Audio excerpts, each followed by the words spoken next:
بسم اللہ الرحمن الرحیم۔ السلام علیکم دوستو، کیا حال ہیں؟ سب خیریت سے ہیں؟ اردو میں ہم نے بکثرت ایسا دیکھا ہے کہ ہم مختلف چیزوں کی طرف اشارہ کرتے ہیں۔ اگر کوئی چیز قریب میں ہے تو ہم کہیں گے یہ، اور اگر کوئی چیز دور پڑی ہے تو ہم کہیں گے وہ۔ اسی طرح اس یا اس، ایسے ہی جمع کے لیے ہم استعمال کرتے ہیں ان اور ان۔ تو مختلف چیزوں کی طرف اشارہ کرنے کے لیے ہم اردو میں ان الفاظ کو استعمال کرتے ہیں۔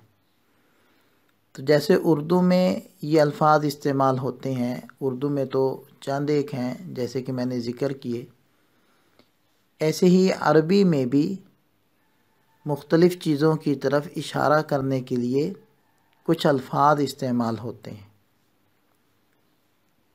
اور جیسے ضمائر میں ہم نے پڑھا تھا کہ اردو میں ضمائر چند ایک ہیں، عربی میں بکثرت ہیں، ایسے ہی اردو میں اس میں اشارہ چند ایک ہیں، عربی میں بنسبت اردو کے اسماء اشارہ زیادہ ہیں، کیونکہ اردو میں مذکر یا مؤنث کی طرف اشارہ کے لیے ایک جیسے الفاظ استعمال ہوتے ہیں، اسی طرح واحد اور تثنیہ کے لیے بھی ایک جیسے اسماء اشارہ استعمال ہوتے ہیں، جبکہ عربی میں ان چیزوں کے مابین فرق کر دیا جاتا ہے۔ مذکر کے لیے اس میں اشارہ الگ استعمال ہوتا ہے، مؤنث کے لیے الگ استعمال ہوتا ہے، اور واحد کے لیے الگ سے استعمال ہوتا ہے، اور تثنیہ کے لیے ذرا مختلف لفظ استعمال ہوتا ہے۔ اب ہم اس کو تفصیل سے سمجھنے کے لیے پہلے اس کا ہم شجرہ بنا لیتے ہیں۔ تو اس میں اشارہ قریب کے لیے ہوگا یا بعید کے لیے ہوگا۔ تو قریب کی دو قسمیں بنا لیں، قریب مذکر کی طرف اشارہ ہوگا یا مؤنث کی طرف ہوگا۔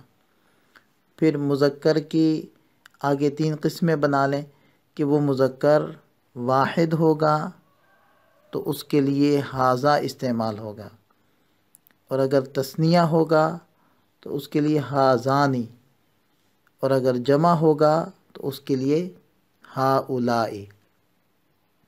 اسی طرح مؤنث کی بھی آپ تین قسمیں بنا لیں کہ مؤنث اگر واحد ہے تو ھذہ، تثنیہ ہے تو ھاتانی، اور اگر جمع ہے تو ھؤلاء۔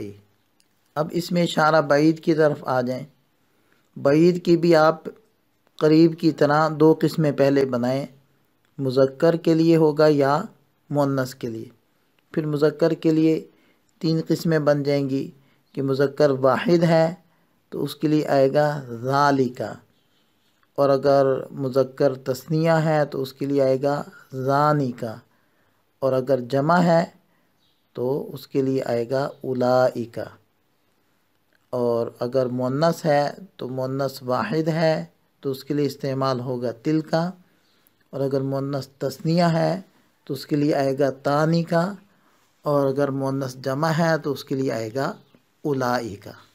تو ان اسماء اشارہ کو اگر ہم اکٹھا کر کے لکھیں تو یہ 10 الفاظ بنتے ہیں، ھذا، ھذانی، ھؤلاء، ھذہ، ھاتانی، ھؤلاء۔ یہ 6 لکھنے میں تو 6 ہیں، لیکن ھؤلاء چونکہ 2 بار آ گیا لہٰذا یہ کل بن جائیں گے 5 الفاظ۔ تو یہ 5 ہو گئے قریب کے لیے، اور ذالک، ذانک، اولئک، تلک، تانک، اولئک۔ یہ بھی لکھنے میں 6 الفاظ ہیں، لیکن اولئک چونکہ 2 بار آ رہا ہے تو اس کو ایک کو حذف کر دیں گے تو پیچھے بچ جائیں گے 5۔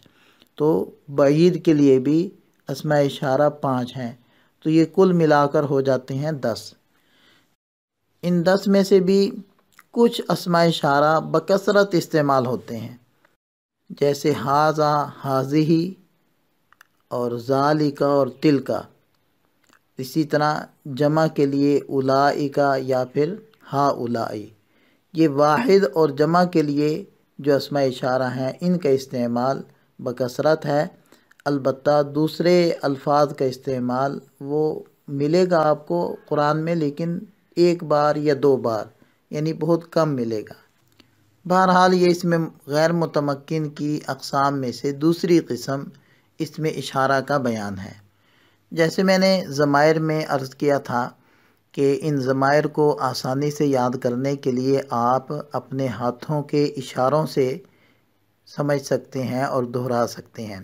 بالکل اسی طرح اس میں اشارہ کو بھی آسانی سے یاد کرنے کے لیے آپ اپنے ہاتھوں کے اور انگلیوں کے اشاروں سے ان کو خوب اچھے سے یاد کر سکتے ہیں۔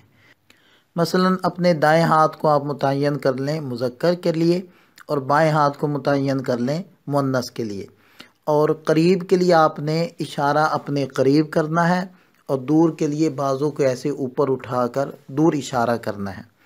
اب آپ اپنے دائیں ہاتھ کے اشارے سے قریب کی طرف ایک انگلی سے اشارہ کریں، ہاذا، ساتھ میں بولیں ہاذا، اور انگلی ایک کھولیں۔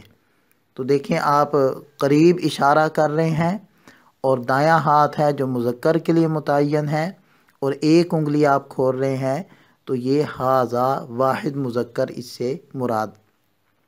پھر دو انگلیاں کھولیں، ہاذانی، پھر ہاتھ کی ساری انگلیاں کھولیں اور کہیں ہاؤلائی۔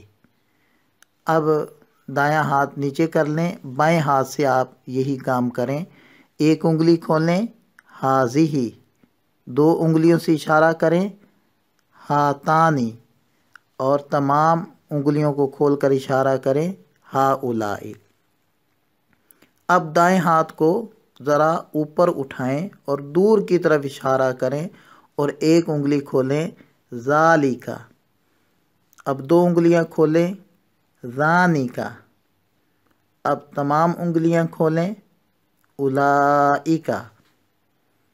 اب دائیں ہاتھ نیچے کر لیں اور بائیں ہاتھ سے آپ دور اشارہ کریں، اور اپنی ایک انگلی کھولیں تلکا، اور دو انگلیاں کھولیں اور کہیں تانیکا، اور تمام انگلیاں کھولیں اور کہیں اولائکا۔ اس طریقے سے اگر آپ حضرات دلچسپی کے ساتھ، خوب شوق اور ذوق کے ساتھ اپنے ہاتھوں کے اشارے سے ان اسماء اشارہ کو دہرائیں گے تو یہ اسماء اشارہ آپ کو خوب اچھے سے یاد ہو جائیں گے۔ آج کے لیے اتنا ہی کافی ہے، اس کو خوب اچھی طرح سے سمجھ لیں۔ اللہ تعالی ہم سب کا حامی و ناصر ہو۔ اپنی دعا میں یاد رکھیے گا۔ السلام علیکم۔